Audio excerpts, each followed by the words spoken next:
నమస్కారం అన్నయ్య గారు. వరసలొద్దు, వచ్చిన పనేంటో చెప్పు. రూపారాణికి మంచి సంబంధం వచ్చింది. మంచిది, శుభవార్త. రూపారాణి, కంగ్రాచులేషన్స్. కానీ ఆ పెళ్లి వాళ్ళ దగ్గరైనా మోసం చేయకుండా నిజాయితీగా ఉండండి. అలాగే అన్నయ్య గారు. కాకపోతే నిశ్చితార్థం అప్పుడు రూపారాణి పాట పాడాలని వాళ్ళు కండిషన్ పెట్టారు. పెడితే ఆ ఒక్కరోజు శ్యామాని పాట పాడడానికి పంపిస్తే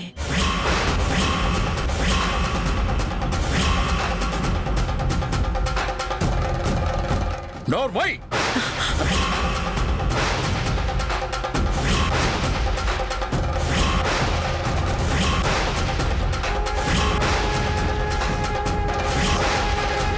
ఇంకా శ్యామాని పాట పాడమని అడగడానికి సిగ్గులేదా మీకు?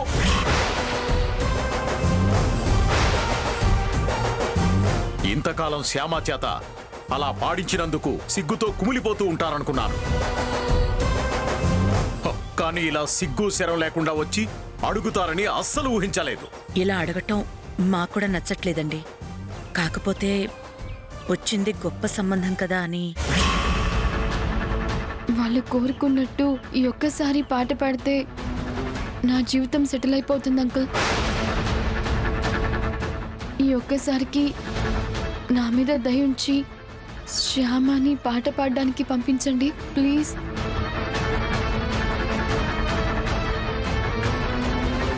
No, never, never.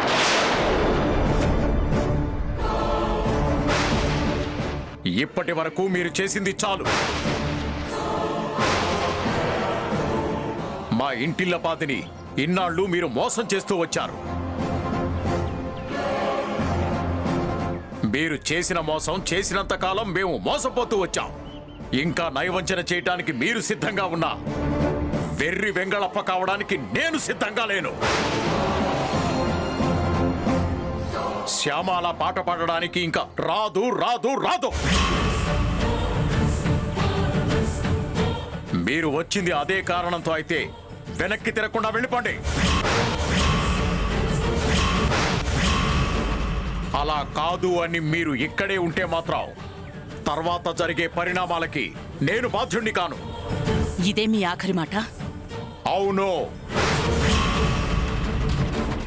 జీవితంలో శ్యామ రూపారాణి కోసం పాట పాడడం అనేది ఇంకా ఎప్పటికీ జరగదు. అయితే మేం బ్రతికుండడం కూడా జరగదు. ఇవ్వవే.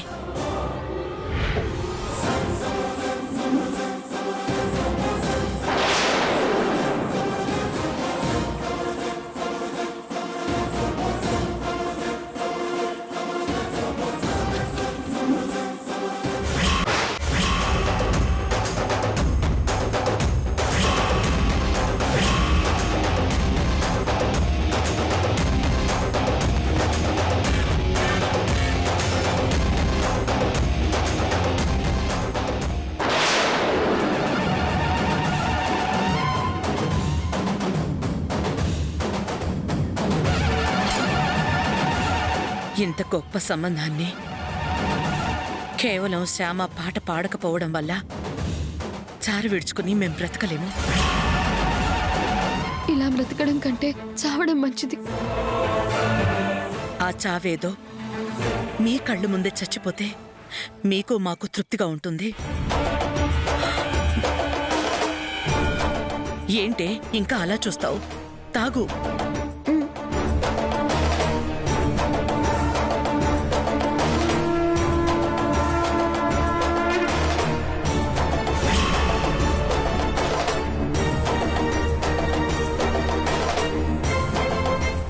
ఆగండి.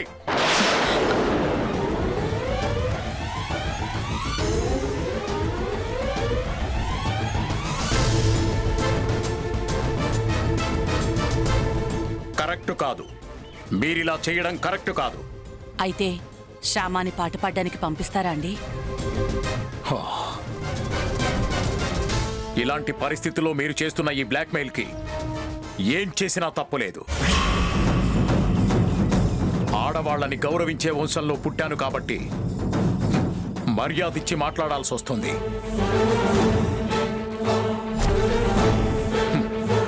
ఓకే, నాకు ఆలోచించుకోవడానికి కొంచెం టైం ఇవ్వండి. అమ్మయ్యా, పాడదు అని అంత ఖచ్చితంగా చెప్పిన మనిషి ఇప్పుడు ఆలోచిస్తానని చెప్తున్నాడు కదా, చాలు. టైం కావాలన్నానని ఈ లోపల మీరు తొందరపడి ఇలాంటి పిచ్చి పిచ్చి పనులు చేయొద్దు, అర్థమైందా? వెళ్ళండి. మా అమ్మాయి పెళ్లి కూతురుగా పల్లకి ఎక్కుతుందో శవంగా పాడెక్కుతుందో మీ చేతుల్లోనే ఉందన్నయ్య గారు. పదమ్మా.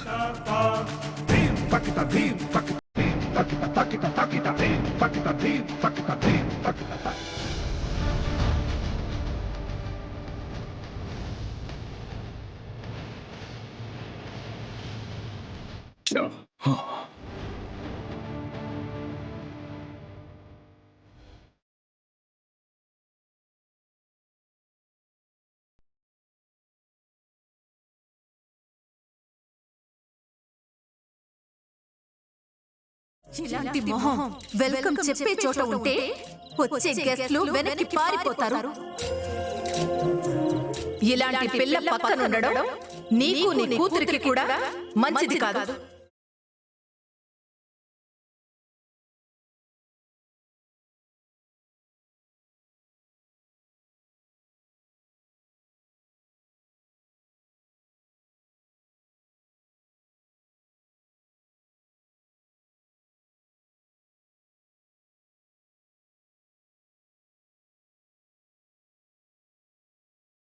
అత్తయ్య గారు ఎంతో పెద్ద మనసుతో నన్ను కోడలిగా అంగీకరించి అభిమానిస్తూ వస్తున్నారు.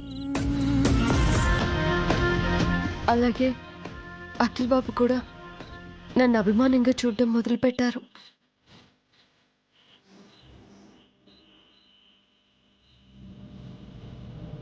అంతలా అఖిల్ బాబు నన్ను అభిమానిస్తున్నారు.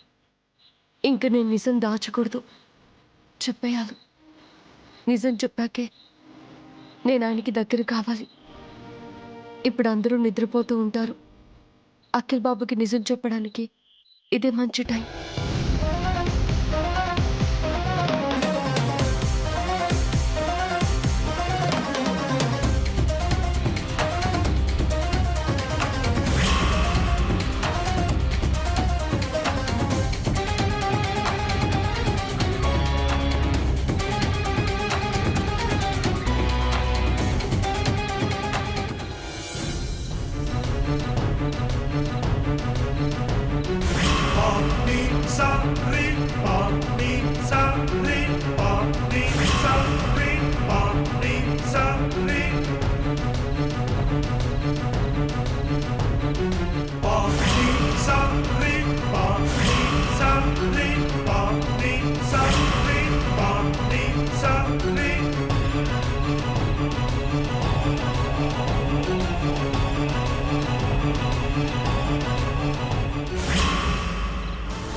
ఏంటి శ్యామ, ఏంటి నువ్వు చేస్తున్న పని?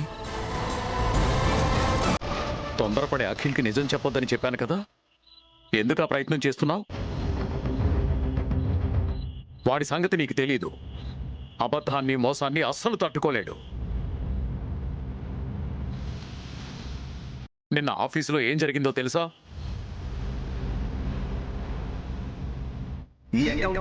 మనల్ని దారుణంగా మోసం చేశాడు. అబద్ధాన్ని మోసాన్ని నేను సహించినది తెలిసి కూడా ఎంత ధైర్యంగా మనల్ని మోసం చేశాడో చూడండి. మెడపట్టి బయటకెట్టే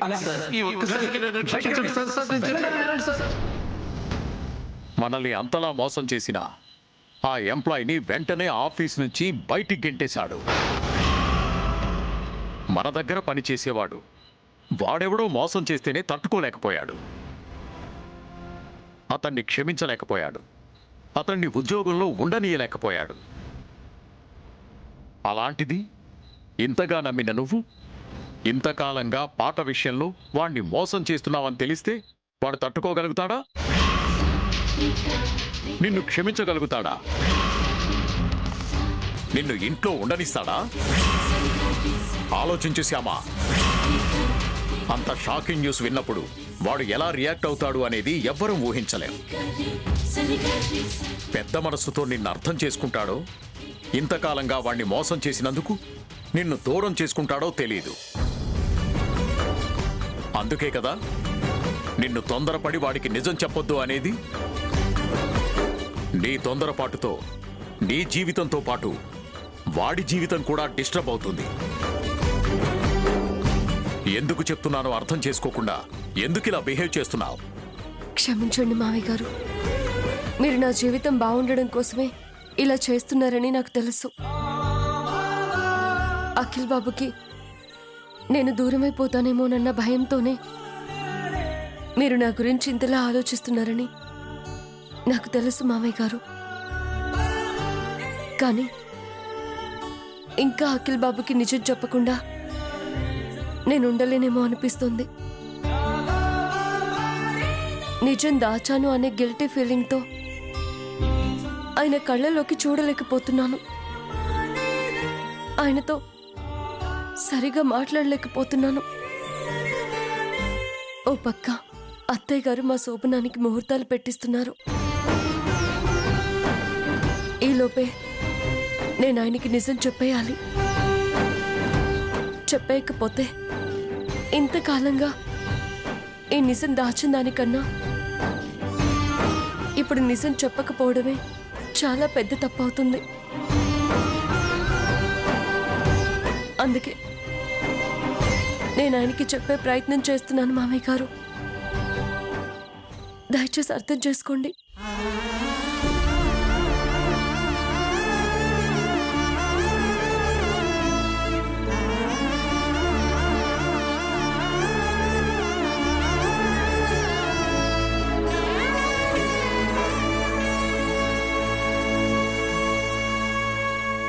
నీ బాధ నేను అర్థం చేసుకోగలనమ్మా. నువ్వెంత మానసిక సంఘర్షణ అనుభవిస్తున్నావో నాకు తెలుసు. కానీ అఖిల్ బాబుకి నిజం చెప్పడానికి ఇది కరెక్ట్ సమయం కాదమ్మా. కొంచెం ఆగాలి. ఆఫీసులో జరిగిన ఆ ఇన్సిడెంట్ని మర్చిపోవడానికి వాడికి కొద్దిగా టైం పడుతుంది. వాడు నార్మల్ అయ్యాక అప్పుడు వాడికి విషయం చెప్దాం. అలాగే మామయ్య గారు, కానీ మాఘమాసం వచ్చే లోపల ఎట్టి పరిస్థితుల్లో ఆయనకి చెప్పేయాలి. అలాగేనమ్మా, చెప్దాం. కుదిరితే మీరు చెప్పండి, లేకపోతే నేను చెప్తాను. అలాగేనమ్మా. నువ్వు చెప్పబోయే ముందు నాకు మాత్రం ఒక మాట చెప్పు. అలాగే మామయ్య గారు, మీకు చెప్పాకే ఆయనకి చెప్తాను.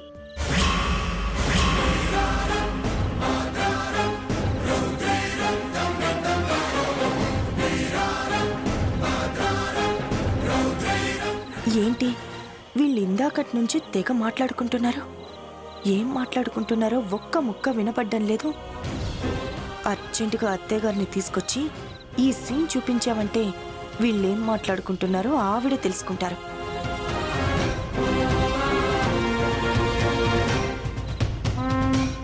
అత్తయ్య, అత్తయ్య, అత్తయ్య!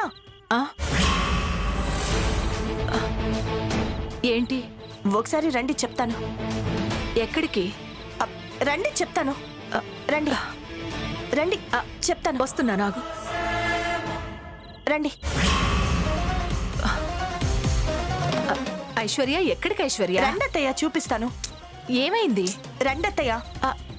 ఐశ్వర్య, ఐశ్వర్య, ఉండండి అత్తయ్య. ఎక్కడికో చెప్ప ఐశ్వర్య. అది చెప్పేది కాదత్తయ్య, చూపించేది. రండి.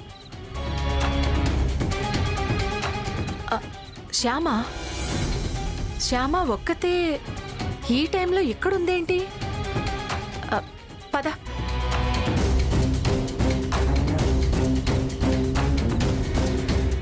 ఏంటి శ్యామ, ఈ టైంలో నువ్వు ఇక్కడేం చేస్తున్నావు? నిద్ర పట్టట్లేదు అత్తయ్య గారు, కొంచెం ఫ్రెష్ ఎయిర్ వస్తుందని బయటకు వచ్చాను.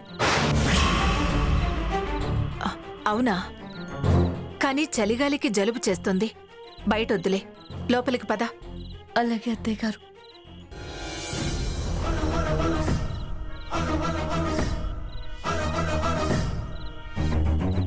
ఇది చూపించడానికేనా నన్ను నిద్రలేపి తీసుకొచ్చావు? ఆహా, కాదు. ఇప్పటిదాకా శ్యామ మావయ్య గారు ఏదో మాట్లాడుకున్నారు ఇక్కడ.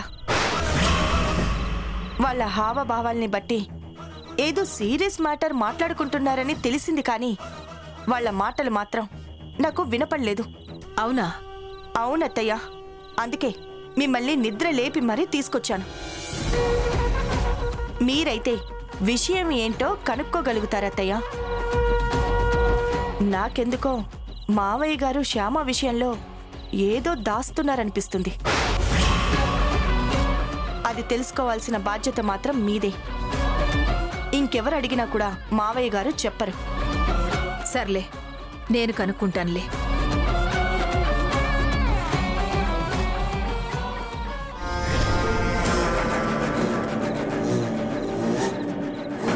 అమ్మయ్యా, ఇప్పుడు ఆట అత్తయ్య గారి చేతిలో ఉంది. విషయం ఏంటో తెలిసిందంటే ఆట ముగుస్తుంది, శ్యామ అవుట్ అవుతుంది.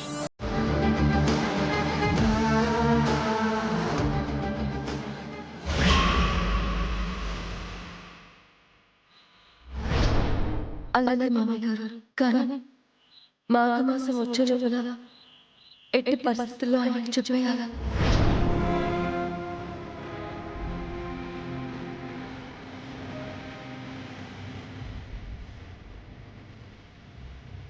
వసంత, ఎక్కడికి వెళ్ళావు?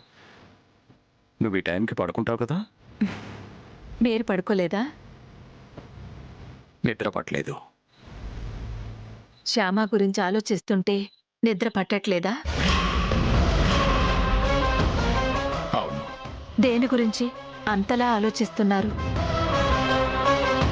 శ్యామ యాక్సిడెంట్ గురించి ఆలోచిస్తుంటే నిద్ర పట్టడం లేదు. బయట శ్యామతో ఏదో మాట్లాడుతున్నట్టున్నారు. అవును, మాట్లాడాను. దేని గురించి?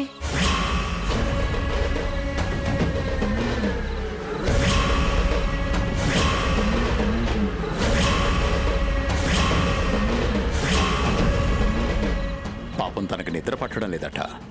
ఫ్రెష్ ఎయిర్ కోసం బయటకు వచ్చింది. బయట చలిగా ఉంది, జలుబు చేస్తుంది, లోపలికెళ్ళి పడుకోమా అని చెప్పొచ్చాను. అవునా? నేను చెప్పానులేండి, లోపలికెళ్ళి పడుకుంది.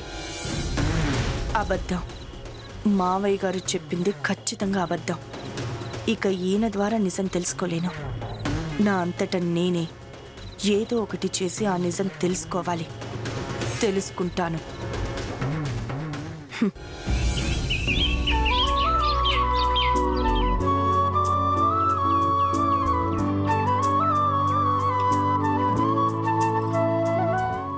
అఖిల్ బాబు, కాఫీ. Thank you.